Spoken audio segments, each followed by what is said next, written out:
Bueno, estamos en una nueva sesión de Quant Sessions y estamos muy felices de tener como invitada a Asia Yarsina, así se pronuncia, ¿verdad? Bueno, Asia es la creadora del software Wilco, más de 20 años de experiencia en producción cinematográfica, en producción audiovisual y actualmente una persona que es abanderada de la sostenibilidad. Asia, bienvenida a Quant Sessions, un placer tenerte con nosotros. Muchas gracias, un placer, gracias por invitar. Genial. Bueno, Asia, para empezar, cuéntanos un poquito de ti, qué es Wilco, cómo llegas allí, cuéntanos un poquito acerca de eso. Pues como mencionaste, yo durante prácticamente toda mi vida profesional me he dedicado a producción audiovisual. Y he hecho una transición, creo que bastante natural, desde una producción en el sentido estricto, clásica, a una producción sostenible, que es a lo que yo intento dedicarme ahora mismo. Este camino ha arrancado, bueno, posiblemente toda la evolución empieza simplemente en la producción, porque ya sabéis que es una industria que, a pesar de la creencia popular, es bastante contaminante, es una industria que tiene una relación bastante peculiar con los recursos, pues ahí iba como creciendo en mí esta preocupación sobre la poca eficacia de los procesos y la poca sostenibilidad. Y Wilco, el software que creamos hace 7 años ya, es una aplicación que sirve para gestionar los procesos de producción con herramientas digitales. Porque a pesar de utilizar ordenadores desde hace muchos años, realmente íbamos como utilizando procesos que, más que hacer que trabajásemos de una forma más eficiente, a veces nos llegaban casi al colapso, ¿no? Por tantos canales distintos de comunicación, tantas herramientas que se utilizaban de forma simultánea. Pues este camino de buscar la eficacia de forma bastante natural, orgánica, ha pasado a buscar la sostenibilidad también en las producciones, porque realmente tenemos muchísimo margen de mejora y hay muchísimos procesos que deberían repensarse para poder producir, básicamente. Ahí cuando tú cuentas tu historia, que venías trabajando en producción y en esta industria altamente contaminante, y viene esta idea de Wilco. Wilco llega hace 7 años y tiene como objetivo optimizar procesos. Claramente esto surge de tu experiencia y de ver cómo a veces en producciones todo se convierte en un caos y de intentar traer una solución a los productores para que organicen todo un poco. Y en el camino te das cuenta que al optimizar procesos y al tener esta herramienta y ponerla al funcionamiento, resulta que también se le puede añadir esta parte de no solo optimizarlos desde un punto de vista productivo, sino también de tener en cuenta otras variables. ¿Cómo ocurre? O sea, ¿en qué momento tú dices como...? Porque yo me imagino, pues desde mi experiencia de emprendedor, estoy trabajando en algo, veo un problema, encuentro una solución que funciona y como que puede aportar, y cuando aporta digo como, oye, esto puede entregar más, pero ¿cómo fue para ti? O si hay un hito en particular que tú digas como, yo tengo que hacer algo con esto. ¿Cómo fue? Yo creo que en mi caso se han alineado varias cosas, porque por un lado crecía en mí esta sensibilidad o esta ansiedad por estar haciendo las cosas de una forma que a mí me resultaba hasta violenta. Muchas veces trabajé en producciones que eran superproducciones con 30, 70, 100 millones de presupuesto, y ahí realmente tú puedes permitirte utilizar todos los recursos y todos los medios que te parecen necesarios. Entonces el derroche es muy grande. Y estas cosas creo que han como puesto en relieve en mí la necesidad de ir corrigiéndolo, y siempre que he podido lo he hecho. De hecho, como os estaba comentando antes de esta sesión, mi primer proyecto que he hecho como eco-manager lo hice trabajando realmente en producción de ese mismo proyecto. Dije, yo aquí me presto de voluntaria a aplicar un plan de sostenibilidad. Y bueno, lo hice más o menos mal, porque no se pueden compaginar ambas tareas bien, pero fue como muy natural, pero se ha presentado otra oportunidad porque yo, más o menos mediante Wilco, creo, me he acercado a iniciativas en Estados Unidos o en Londres, por ejemplo, con Albert, que es una organización que se dedica a aconsejar, a asesorar sobre la producción sostenible y luego tiene una herramienta para la medición de la huella y la certificación. Nosotros colaboramos con ellos como Wilco. Aquí yo iba aprendiendo de ellos sobre las formas de producir de manera más sostenible, pero aquí todavía no había estas iniciativas, ni tampoco había lugar en una producción de repente empezar a cuestionar los métodos verificados en cientos o miles de proyectos, ¿no? Y decir, no, ahora vamos a hacer las cosas de otra manera. Pero de repente esto obviamente se va contagiando por todo el mundo, esta forma de producir de forma más sostenible. Y en España también han empezado a aparecer iniciativas y también se está empezando a poner en valor esta necesidad de verificar los métodos para producir de forma un poco más respetable con el medio ambiente, con la sociedad. Y en esa primera producción ya ha aparecido una consultora que estaba dando sus primeros pasos y ahí juntas empezamos esta andanza.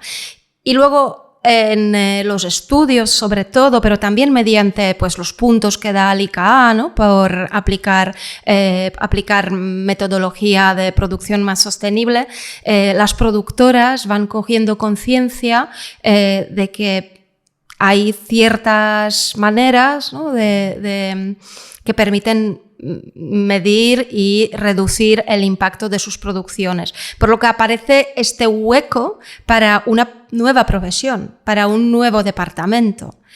Y esto tiene que ser una profesión en el fondo, porque yo lo estoy viendo también en las producciones que ya no podemos depender de la buena voluntad, ¿no? De la caridad de los equipos. Es muy necesario que la sostenibilidad tenga su partida en el presupuesto, porque en una producción audiovisual, si no estás en el presupuesto, es que no existes y es muy difícil entonces llevar a cabo cualquier tarea basándote solo en la voluntad de la gente por salvar el planeta, ¿no? Eso no puede funcionar así.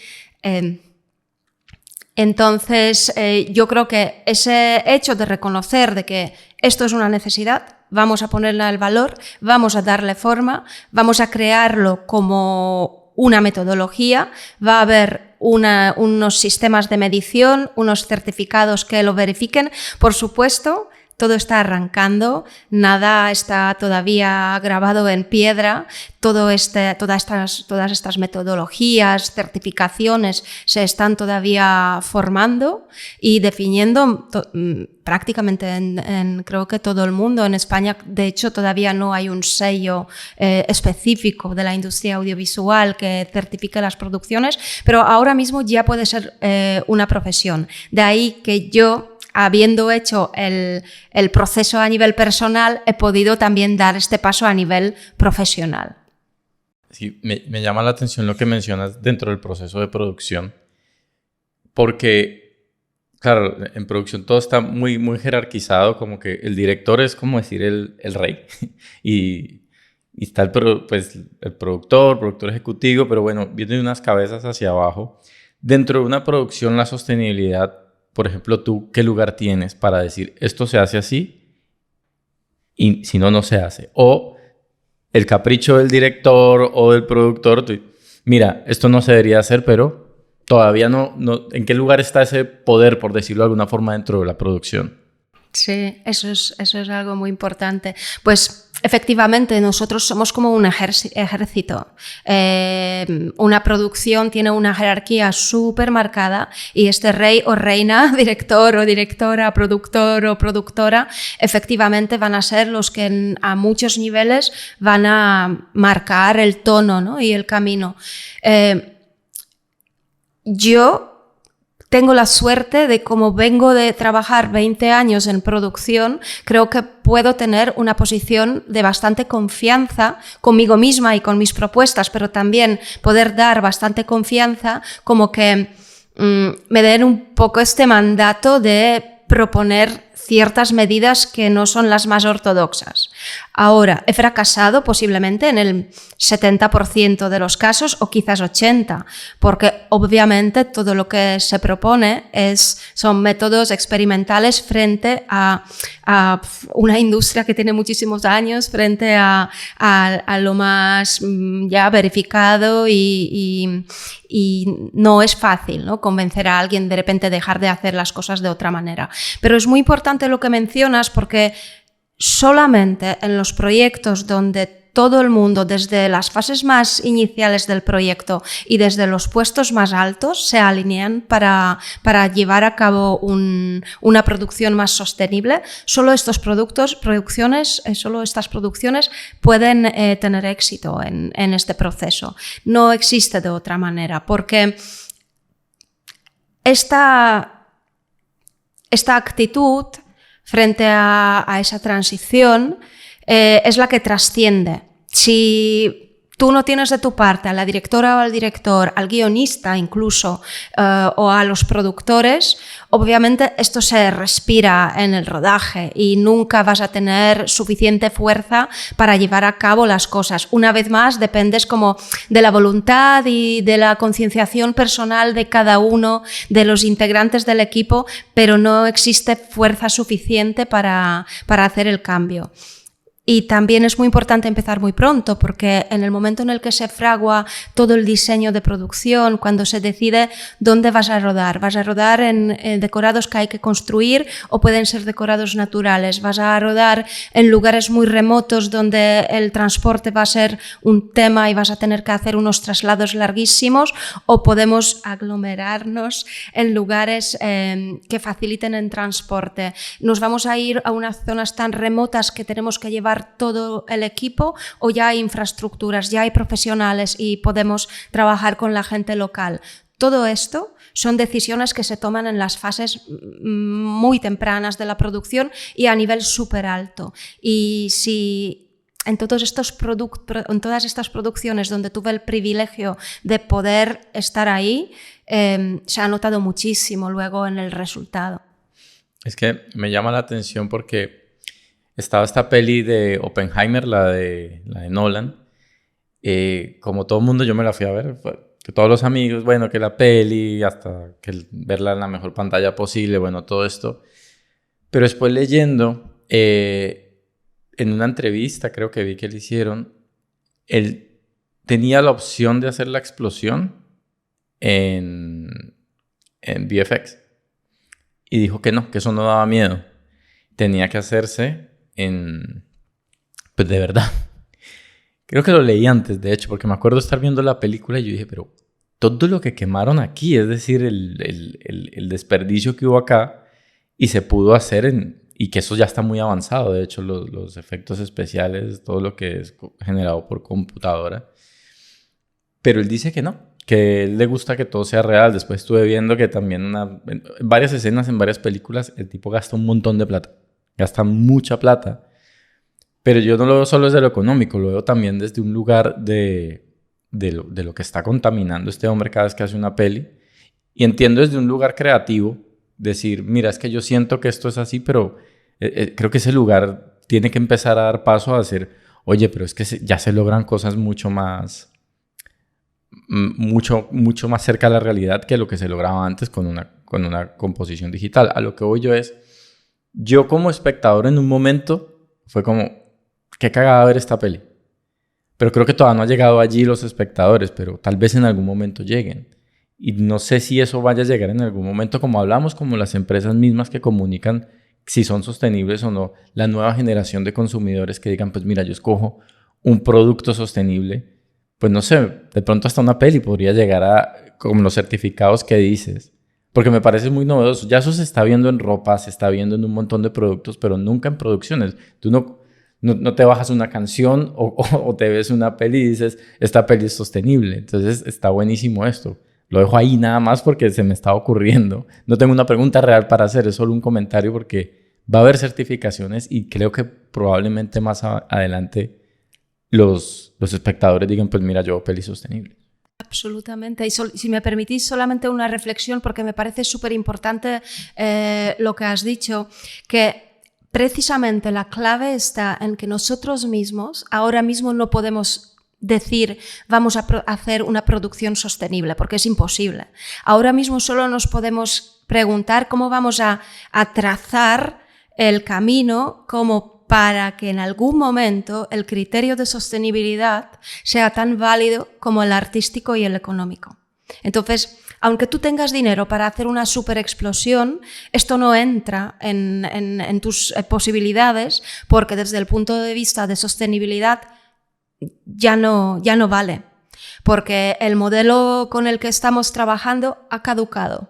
Realmente es muy radical y realmente tampoco se puede hacer de esta forma, pero en el punto en el que estamos, este modelo ya ha caducado y deberíamos construir un modelo donde al menos este criterio artístico, económico y el de sostenibilidad estén al mismo nivel y que efectivamente tú ya tengas un público tan avanzado que pueda tomar las decisiones incluso con esta sensibilidad.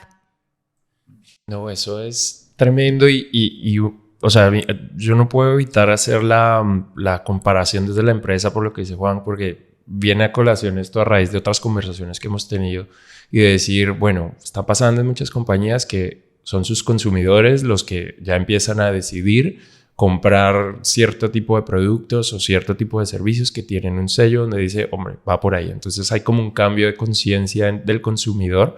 Entonces, pero inmediatamente yo pienso como en las 3 líneas principales de sostenibilidad que son medio ambiente, impacto social y gobernanza. Y de las cosas que hemos notado en las conversaciones que más cuesta en las organizaciones es el tema de gobernanza.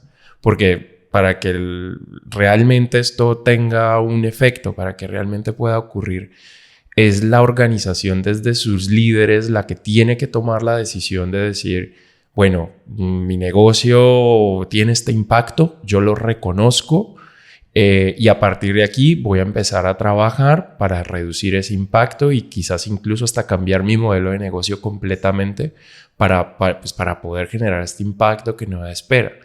Y ahí mi pregunta va hacia en la industria, con tu experiencia, lo que tú has visto, las producciones de las que has hecho parte, cómo conoces tú este tejido, en qué estado está la mirada hacia adentro y el diagnóstico y el entender qué impacto se está generando actualmente con la forma de hacer las cosas. ¿Ya se conoce eso? ¿Ya hay informes o ya hay datos de eso? Decir, pucha, como lo estamos haciendo, mira, está así.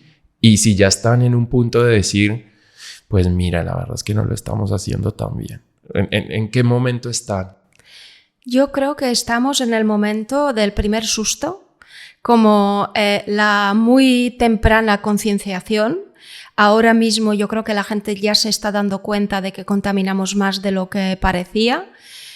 Hay cosas como muy evidentes, ¿no? Toda la relación que tenemos con los objetos, con las cosas, pasan por delante de la cámara y ya, ya no nos interesan, ¿no? La vida útil de cualquier objeto en una producción audiovisual es un instante, ¿no? Es casi un fotograma o unos cuantos, ¿no? Pero es muy corta. Esto es muy evidente.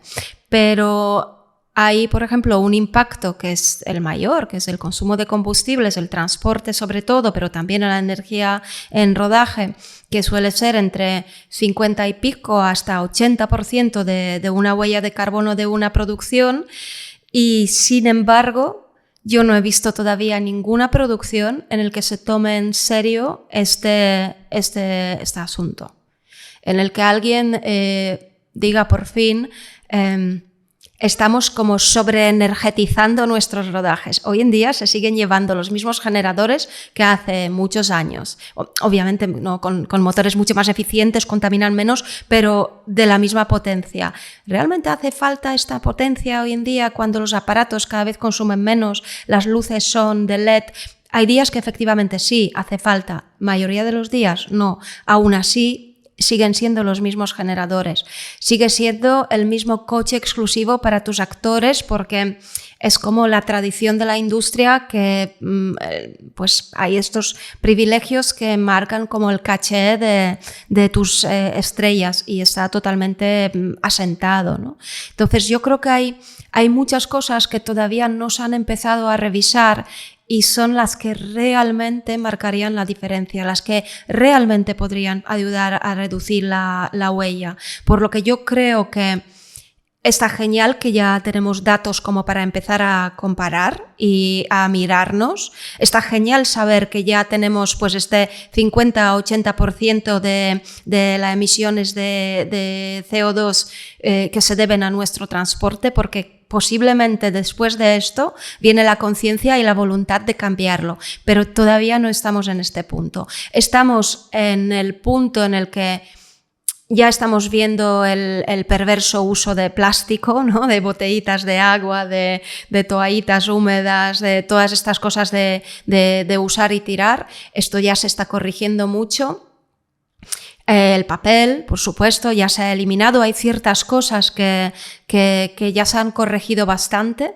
Sin embargo, todavía no hay ese gran cambio que es el que realmente es necesario, porque bueno, ya sabemos que tenemos hasta el 2030, supuestamente tenemos que reducir el 50% de emisiones y en consumo de combustible en un rodaje yo no he visto ahorro. Y cuántos miles de euros se gastan en un rodaje precisamente en combustible, muchísimos. Y ahí, aunque aquí la sostenibilidad encima va de mano con el ahorro, que esto es lo que muchas veces te permite aplicar ciertas medidas, pues aquí todavía no se ha producido el cambio. Entonces yo creo que estamos en la fase de ya estamos mucho más concienciados, ya tenemos números. Yo en los proyectos que he hecho, pues ha habido producciones en las que en 8 semanas de rodaje emitimos igual, o medimos, porque tampoco se puede medir todo, ¿no?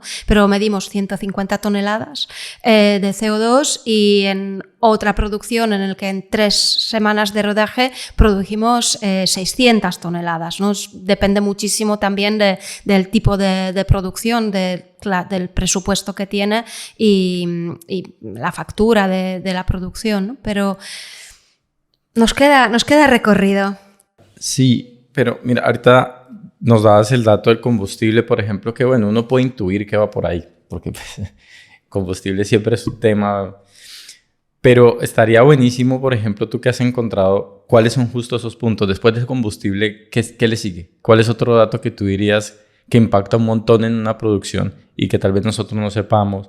O si tienen más datos, genial, porque yo soy de las personas que con datos precisos como más me quedan allí, y por ejemplo cuando ya lo voy a hacer me acuerdo del dato. Entonces sí, no sabría decirlo de memoria. Pues la energía desde luego es otro, pues viene vinculada, ¿no? con el combustible. Eso es otra gran fuente del impacto. Alojamientos. Consumo de materiales, por supuesto, consumimos una gran parte de materiales. Luego también, estamos trabajando con una herramienta que es muy limitada, porque la huella de carbono realmente es, no sé si sabéis que es una cosa que se ha inventado por la BP en una campaña que han tenido fantástica, posiblemente la mejor que te puedas imaginar, de encontrar una herramienta en la que se puede medir lo mal que lo hace la sociedad consumiendo mi buen combustible, ¿no? Pero mide solo algunas cosas. Por ejemplo, computa muy poco el residuo que se produce, mientras que somos una industria que produce muchísimos residuos. Yo, de hecho, he visto en unas estadísticas, yo creo que de Albert, precisamente, que he mencionado antes, que en una gran producción tú puedes producir hasta 300 ballenas de residuos, ¿no? Que cada ballena yo creo que pesa como 100 toneladas, ¿no? Por lo tanto, es una gran cantidad de residuos. Y nosotras en las producciones que hacemos de forma más sostenible pretendemos separar para el reciclaje al menos el 50%. Estaría genial poder llegar a un 75%, ¿no? Como limitar lo que se envía al vertedero. También hay números que dicen que por 1 minuto de programa o de película, de material, tú produces unas 6-8 toneladas de CO2. Que una superproducción de 70 millones puede producir hasta 3.000 toneladas de su huella, de sus emisiones. Y yo creo que después del transporte va el alojamiento, que esto es otra de las cosas, ¿no? Que las producciones viajan mucho y no solo el transporte y los vuelos, que es lo que tiene el mayor impacto, el alojamiento también tiene un impacto importante. Es que dependen de otras industrias también, sobre todo en el tema del transporte y la energía. Como puedo consumir menos, pero ¿qué me asegura, por ejemplo, que esa energía es limpia, por ejemplo? Es lo mismo con el transporte. No, y la cosa es que, es decir, la gran industria, que es ahorita donde está puesta la lupa de todas las regulaciones, toda la información que reportan la están verificando y la están siguiendo muy de cerca. Con esto de la taxonomía europea, o sea, hay mucha atención puesta sobre esto y estas empresas como que ya empiezan a mostrar el camino hacia dónde va, pero pues todo empieza por el diagnóstico. Entonces cuando yo te escucho es como, o sea, para definitivamente tomar la decisión de tener una cadena de suministro a lo largo de este proyecto que sea completamente limpio, se siente que está un poco lejos, ¿eh? Claro, es una de las principales barreras, que dependemos mucho del estado de las infraestructuras, el estado del arte, de la industria, y el transporte, una vez más, es un gran ejemplo. Yo he trabajado en producciones en las que se han podido utilizar, por ejemplo, vans eléctricas, pero porque tenían una particularidad de rodar en la ciudad casi todo el tiempo, por lo que se podía cargar. Pero si tú tienes una autonomía de 300 kilómetros al día, es muy difícil encajarlo en la dinámica de un rodaje, por lo que estas tecnologías todavía están en un punto que no te garantizan que tú lo puedas utilizar en tu producción.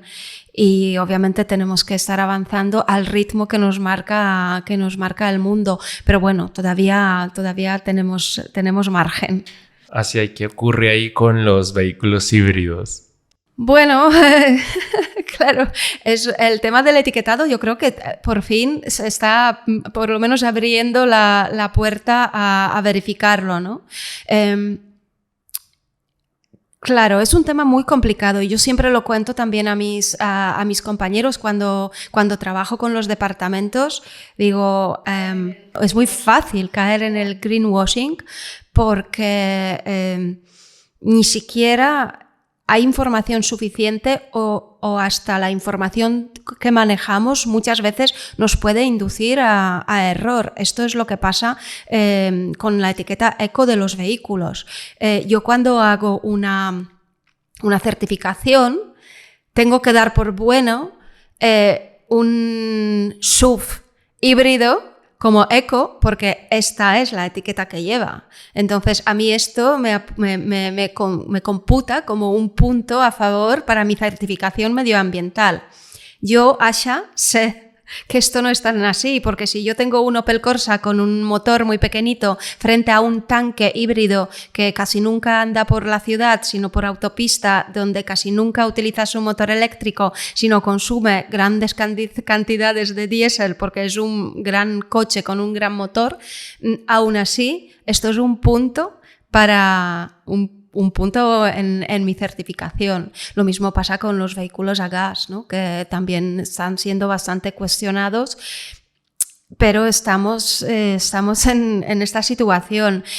Yo, por lo tanto, cuando se lo cuento a mis compañeros, digo, yo personalmente no te voy a insistir mucho en según qué vehículos, aunque luego cuando vaya a hacer la certificación, estas facturas de los vehículos híbridos me computan como un vehículo ecológico. No, y te lo pregunto porque a mí me quedó en la cabeza la vez que nos conocimos que me lo dijiste, porque nunca lo había pensado y fue como, pucha, es verdad. Es como, hay ciertos sesgos y es normal porque esto es nuevo. Es decir, lo estamos transitando y lo estamos construyendo entre todas las industrias. Pero justamente para poder hacerlo se requiere un montón de transparencia, como de decir, oye, estamos en este punto, pero red flag porque no es tan así y pues que eso está pasando un montón. Es como no solo en la industria audiovisual, sino en el resto de industrias donde se están estableciendo unos estándares pero sin tener ejercitada la transparencia en comunicar y en plantear las cosas, caer en sesgos es súper fácil. Pues eso es un claro ejemplo de cómo sí computa, pero en realidad hay que verlo un poquito más de fondo. Es muy complicado, pero en realidad a veces no hay ni siquiera mala intención, sino pues igual algunos estudios que antes avalaban ciertas tecnologías, años después demuestran que arrastran otro problema, ¿no? Que una solución nos lleva a otro problema que también tiene un impacto medioambiental que en sus inicios no se estudió o no se descubrió. Yo lo pienso un poco que por lo menos está la voluntad. Cuando al ser algo nuevo, puede que se esté generando un nuevo problema, pero por lo menos se está pensando en hacer algo diferente a lo que ya se venía haciendo, ¿no? ¿Sí me explico? Porque justo pensaba en el tema de la voluntad, porque pensaba como, ¿qué lo hace más complicado de lograr? Por tu parte de tu trabajo, que retomando un poco lo que hablábamos antes de cómo funciona una producción, la disponibilidad de las cosas por hacer, por ejemplo, hablando del tema del combustible o de los autos, o la voluntad dentro de la producción, o son dos cosas que se mezclan para dificultar tu trabajo, por decirlo de alguna forma. ¿Qué es lo que has encontrado? Porque listo, tú dices, vamos a hacer esto lo más sostenible posible, pero sales al mercado a tratar de conseguir y hacerlo de forma sostenible. Tal vez no encuentres cómo hacerlo. O lo que encuentras son estos que, mira, dice que lo es y no lo es, o es muy limitado. Entonces, ¿qué es lo que has encontrado? Bueno, por eso digo que ahora mismo estamos en el punto donde podemos trazar el camino, donde no nos podemos poner como muy radicales y tampoco podemos pretender llegar a un punto de máxima satisfacción en alcanzar nuestros objetivos. Todo esto hay que hacerlo muy poco a poco. Además, la cosa está, una de las barreras que ya he mencionado en el éxito de una producción más sostenible es recurrir a métodos novedosos frente a las prácticas verificadas donde todo el mundo, todos los profesionales se sienten seguros en su trabajo, porque ya no solo es la disponibilidad de ciertas alternativas, sino también la certeza de que funcionen, porque si tú toda la vida utilizabas vinilo con PVC, sabes perfectamente cómo funciona, y si yo llego a tu producción y te digo el PVC es malísimo, no puedes utilizar PVC, y hay vinilos que no tienen PVC, os lo cuento como algo que me ha ocurrido.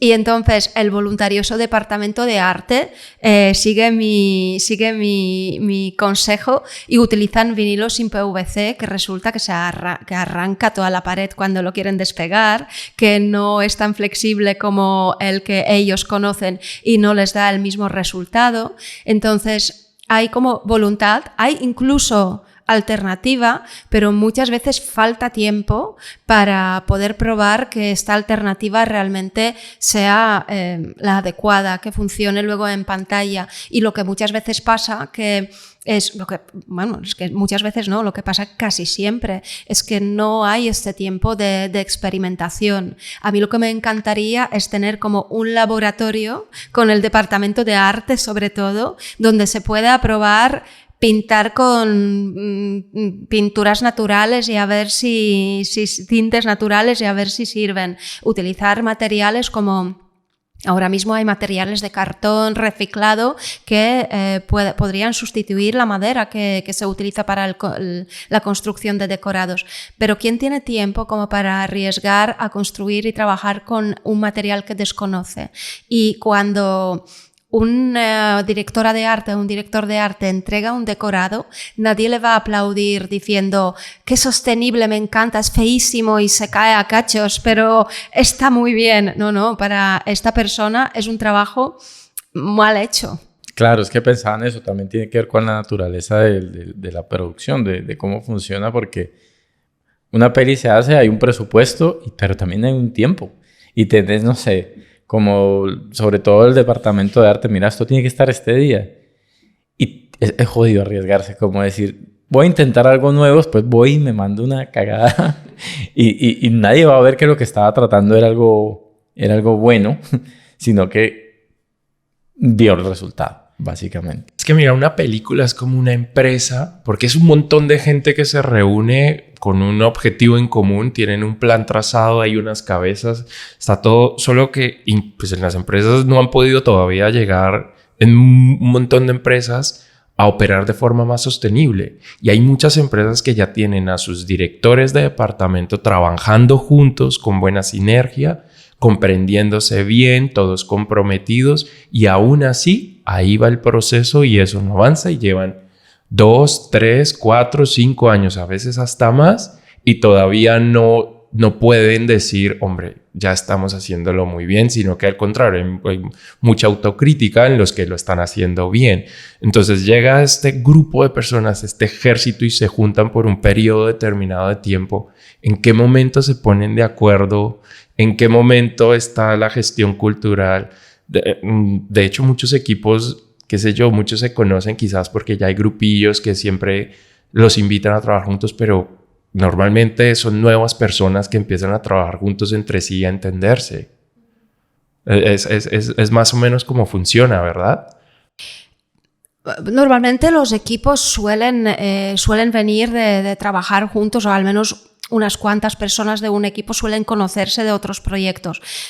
Puede probablemente ocurrir que se junten personas totalmente desconocidas, y desde luego ocurre que muchas veces entre distintos equipos tienen que construir de nuevo este ambiente, ¿no?, de confianza y de hacer fluir todo el trabajo.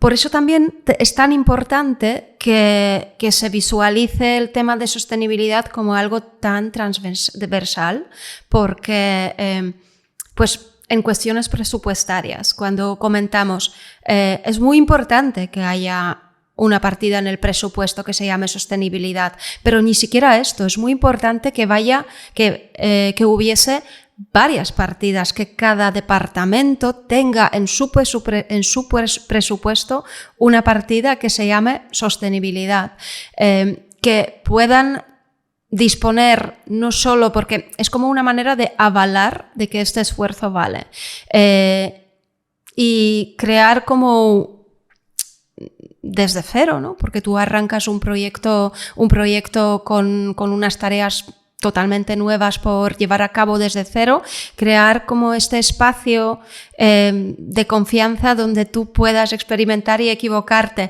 Pero claro, esto solamente es posible si tienes tiempo, léase dinero para poder experimentar y equivocarse. No sé si te he entendido la pregunta y se la has respondido. Sí.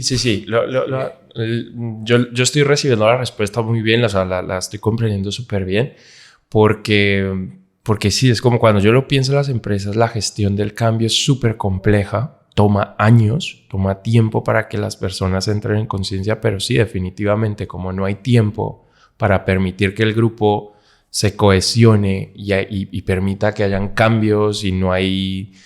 no tienen el tiempo, no tienen el dinero para experimentar, como dices. Quizás una forma es, un indicador más para cada uno de los departamentos, y todo el mundo lo tiene que tener en cuenta vía presupuesto. Pero, perdona, yo te interrumpo un segundito.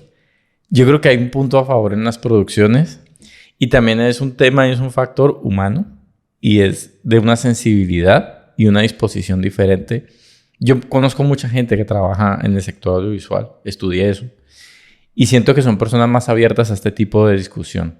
Por ejemplo, lo que tú decías del departamento de arte. Tú hablabas con las chicas o los chicos de arte y claro, intentémoslo. Eso en una empresa se puede demorar mucho más. Y no solo esto, en realidad acabo de pensar que hay un factor súper importante, o al menos dos, es que es bastante inusual reunir en un equipo tantas personas creativas. Y al final es buscar soluciones creativas y también con tanta flexibilidad, porque nosotros constantemente nos ponemos ante retos de resolver problemas del directo, de inventarnos nuevas soluciones para pues, nuevas situaciones, y esto es algo que nada tiene que ver con este reto de sostenibilidad, sino es parte de esta industria desde siempre. Entonces, si este equipo que pone en mente Colmena y toda su creatividad y toda su inteligencia y toda su flexibilidad mental pone una parte de estos grandísimos recursos en transitar hacia unos métodos más sostenibles, lo tenemos ganadísimo.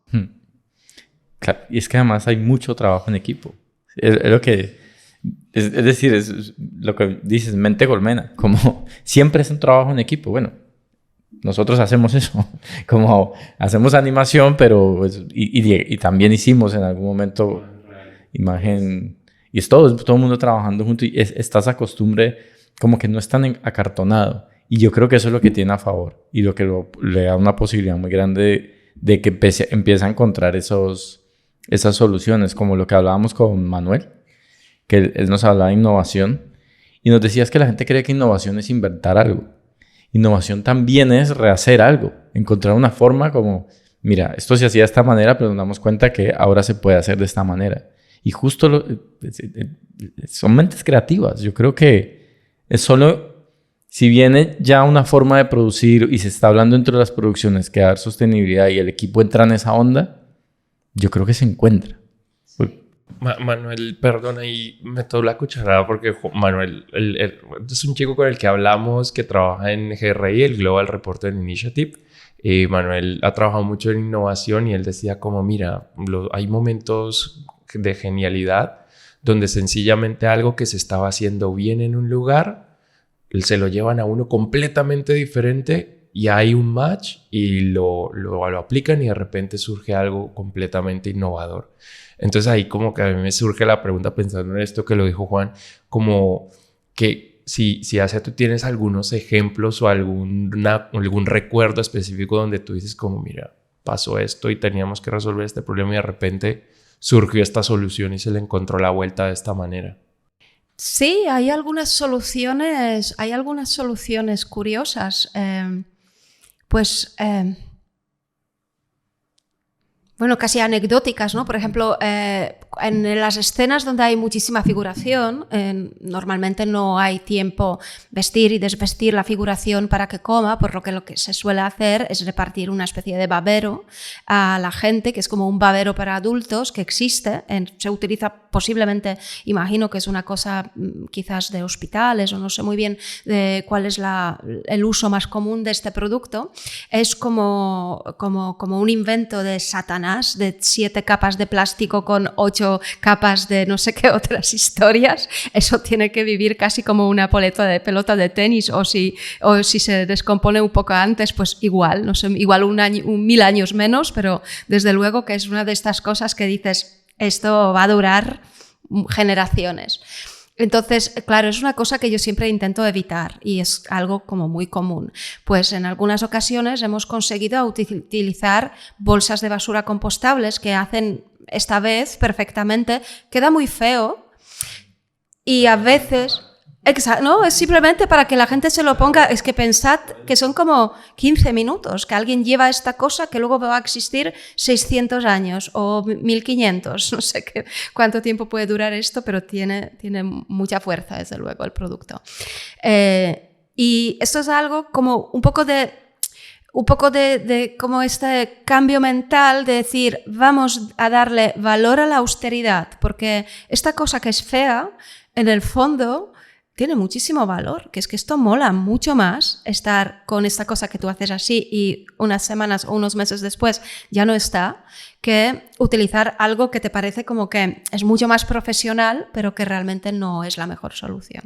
O, por ejemplo, en una producción hemos utilizado, en lugar de pintura negra, como había peligro de que esta pintura se la llevara el agua al mar, se utilizó la tinta de calamar, y esto ha sido una cuestión también bastante arriesgada porque no sabes cómo queda. Era una de estas producciones privilegiadas donde se pudo primero testear, ver que funciona bien y luego hacerlo con toda la seguridad. Y esto, desde luego, fue una idea brillante que ha aportado una solución perfecta, porque aunque ahí se haya podido caer algo de este producto al mar, no ha habido ningún problema. Bueno, hay productoras que utilizan botijos de nuevo en los rodajes, ¿no? Obviamente, lo de las botellas de plástico yo creo que es como una seña de las producciones, ¿no? Los miles y miles y miles de botellas de plástico que pululan por un set de rodaje, y es algo que se puede evitar con fuentes, con botijos, con botellas reutilizables. Y yo, en las producciones en las que he trabajado, no tengo el número como muy, muy claro en la cabeza, pero desde luego 30.000 botellas en la producción se pueden ahorrar, 30.000 botellas de plástico, si consigues que la gente se lleve su vasito y lo rellene. Pena no haber pensado en más ejemplos molones, porque seguro que los hay. Pero ahora que comentas eso, por ejemplo, comentas de esta producción donde usaron la tinta de calamar, y volviendo un poco a lo que hablábamos con Manuel, ¿qué tanta comunicación hay entre producciones? Porque, por ejemplo, tú encuentras una solución súper novedosa, como lo de la tinta de calamar, pero no se establece como ya estándar de la industria, y el otro va a otra producción en un mes y van y usan la pintura sabiendo que puedan usar esto. No hay un espacio, no hay forma, hay comunicación.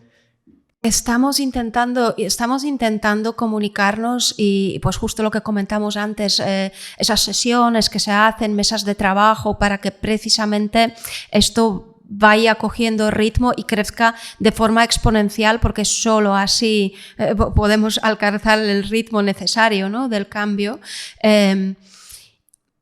Yo creo que posiblemente no estamos en el punto óptimo de compartir esta información. Yo sueño pues con ese laboratorio de sostenibilidad que permita a la gente probar alternativas, y que esto trascienda mucho más, que no sea una cosa de una producción. Yo creo que ahí nuestro trabajo es muy importante, y también es súper importante la generosidad, que esto no se convierta en como en un business, ¿no? Que ahora mismo hay esta oportunidad de negocio, que desde luego lo es, porque se está abriendo una nueva profesión, se está abriendo una nueva casi rama de negocio en todas las industrias, que es la de asesoría de sostenibilidad.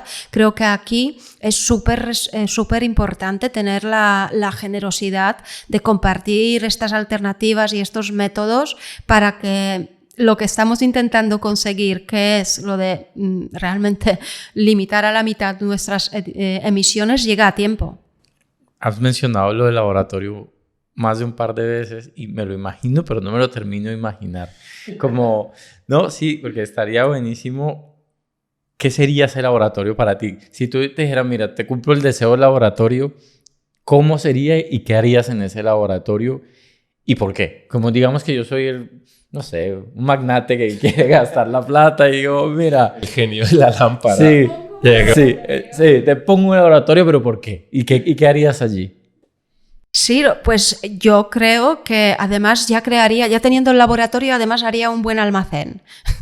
Pero el laboratorio me lo imagino como un espacio físico donde la gente pueda acudir, y tenemos la suerte de ser un gremio bastante conectado, porque al final, como trabajamos por proyectos y al final nos vamos juntando en distintas configuraciones, la información corre bastante. Esta comunicación no sería tan difícil de alcanzar.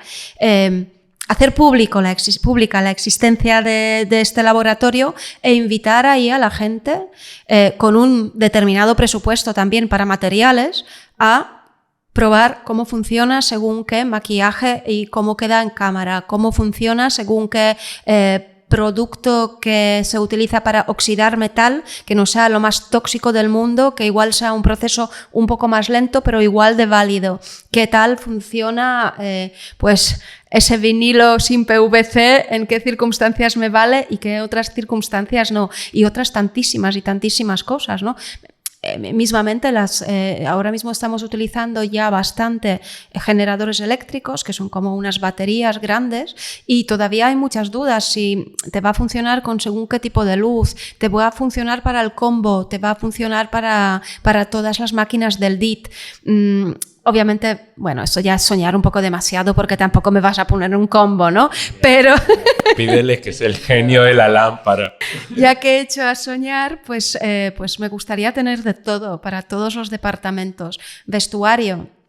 Obviamente ahora la industria textil se está mirando muchísimo y están apareciendo muchísimos fabricantes de textil, de eucalipto, de piña, de coco, de todo tipo de materiales biodegradables, naturales, etc. Y estaría genial poder experimentar ahí con los nuevos procesos de ambientación, de las arcillas. Cada departamento tiene su campo de experimentación y cada departamento tendría su eco en este laboratorio. Y he mencionado antes que ya de paso, si puedes ponerme también un almacén para poder almacenar todas estas mesas de atrecistas que se construyen cada vez que arranca una nueva película, yo me imagino el mundo lleno de mesas de atrezo, ¿no? Mesas de taller, porque cada vez que arrancas construyes 6 mesas, ¿no? Y otra vez arrancas y otras 6 mesas. Pues ese tipo de materiales, o incluso según qué tipos de vestuario, ¿no? ¿En qué película nos sale un policía, un camarero o un médico, ¿no? Como hay ciertas cosas que se podrían reutilizar muchísimo más en las producciones si hubiese manera de almacenarlo y tener como un sistema muy bueno, por supuesto, de almacén para saber también de paso qué es lo que tienes en este almacén, ¿no? Es un tema muy complicado esa reutilización de materiales porque es muy caro mantener un almacén y a las productoras les cuesta muchísimo menos comprar, usar, tirar y volver a comprar que almacenar. Y obviamente el coste ambiental de las cosas muchas veces es totalmente distinto al dinero que se gasta. Bueno, Asia, me voy a salir un poquitín de la conversación por donde la traíamos para ponerme mucho más práctico. No puedo dejar pasar la oportunidad de tener a alguien como tú enfrente y decirle, Asia, ¿por dónde empezaría un plan de sostenibilidad en una producción? ¿Qué es lo que tengo que tener en cuenta? Sea yo alguien que sueña con ser eco-manager, sea yo un eco-manager, o sea un pequeño productor que está pensando en, hoy quiero hacer un corto, quiero hacer mi primera peli. Si soy un guionista y voy a escribir, bueno, ¿cuáles son esos puntos de los que no podría prescindir un plan de sostenibilidad para una producción? Voy a tratar de resumirlo muchísimo, pero yo dividiría estos puntos como en 3 conceptos. Primero diría cuáles son las cuestiones más importantes que atender, y creo que ya hemos hablado de todas ellas, pero tener en cuenta siempre de empezar pronto y empezar desde arriba. Intentar tener de tu parte a los y las guionistas, directores, directoras, productores, productoras, y que las decisiones se empiecen a cuestionar desde el punto de vista de sostenibilidad, desde el principio de todo, de cuántas explosiones vas a hacer, dónde vas a rodar, con qué actores vas a rodar, de dónde va a venir tu equipo. Todo esto va a tener un impacto enorme en la sostenibilidad. Luego, no me gusta decirlo, pero realmente lo he vivido y no puedo decir otra cosa. Creo que para poder hacerlo bien vas a tener que tener una persona dedicada. Y a mí me gusta pensar que si yo hago bien mi trabajo, esta profesión se va a autodestruir, porque en algún momento todo el mundo tendrá suficiente conciencia y suficiente conocimiento como para no necesitar en rodaje a una persona que tiene el foco siempre puesto en las cuestiones de sostenibilidad. Hoy en día, con toda la vorágine de un rodaje, es muy difícil que la prioridad esté enfocada en las cuestiones de sostenibilidad. Casi siempre en algún momento se pierde esta visión. Por lo que hoy en día yo creo que tener un equipo dedicado o una persona dedicada es bastante imprescindible.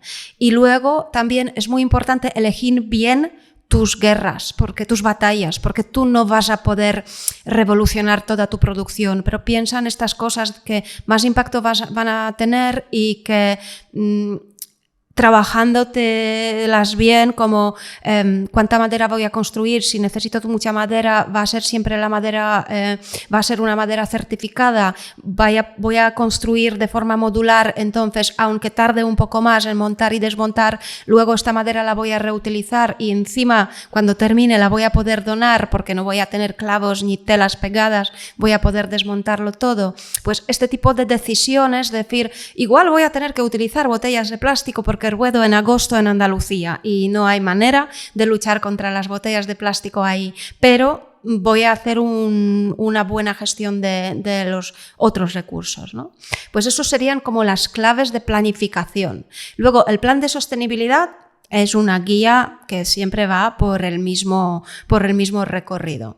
Primero, conoces la producción, te lees el guión, miras el plan de rodaje y identificas los impactos. Luego, te reúnes con todas las cabezas de los departamentos e intentas trabajar con ellos alternativas y maneras de trabajar para reducir estos impactos. Ahí es como un trabajo continuo de buscar consensos, de buscar alternativas, ver si funcionan.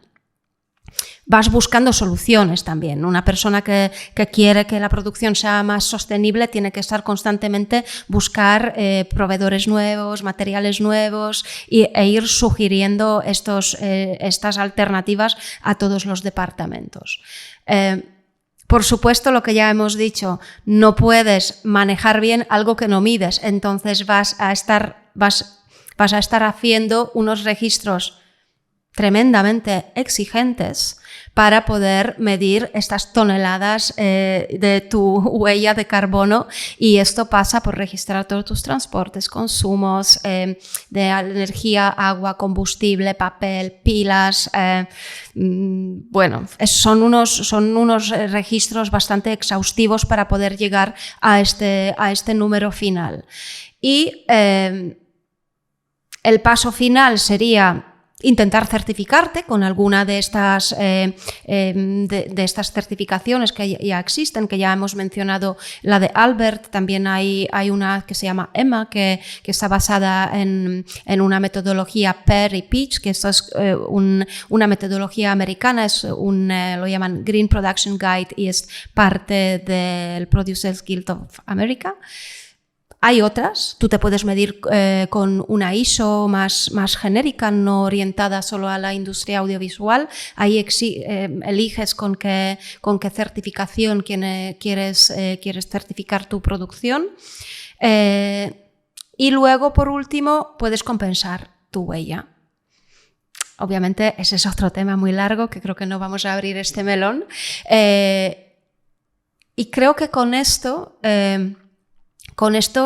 más o menos sabes cuáles son los pasos, ¿no? Tengo la sensación que se me está olvidando algo. No, para mí es bastante claro. Clarísimo. Bueno, pues muchas gracias. Asia, tú lo pronuncias Asia, ¿no? Yo pronuncio Asia porque es un nombre polaco que es diminutivo de Joanna, realmente. Es como un Pepe de aquí opaco, que no se parece tanto, pero es un nombre muy, muy común. Éramos 4 en mi clase. O sea, que sí, no tiene nada que ver con el continente. Bueno, Asia, pues muchas gracias por aceptar nuestra invitación. Nos ha encantado el tema, nosotros que hemos trabajado en esto, y la verdad, nunca se nos había pasado por la cabeza la sostenibilidad en un rodaje. Jamás. Algo tan estructurado y como lo que dices que hay que hacer, nunca lo pensamos, y estaría buenísimo que la gente empiece a tomar conciencia de eso y que ojalá esta conversación sirva para todos los productores que nos vean, realizadores, y digan, pues mira, puedo hacer cositas como que puedan ayudar para empezar a hacer más sostenibles los rodajes. Así que muchas gracias por esta conversación. Muchas gracias, porque yo creo que ese trabajo de comunicar es el más importante, y además este es como el superpoder de nuestra industria, que realmente tampoco debe caer en que su única guía de ser sostenible es su huella de carbono, sino más el megáfono que tiene para transmitir estas sensibilidades y esta concienciación de la nueva forma de afrontarnos al mundo, ¿no? Entonces, vuestro trabajo de comunicadores es súper importante también, y yo además creo que vamos por un buen camino, creo que la transición está siendo bastante rápida. Obviamente tenemos que llegar a este punto de dar este paso valiente y enorme, decir, vamos a incluir la sostenibilidad como un criterio tan válido como el artístico y el económico, pero estamos haciéndolo cada vez mejor. Va por buen camino. Hay esperanza. Bueno, Asia, mil gracias. Muchas gracias a vosotros.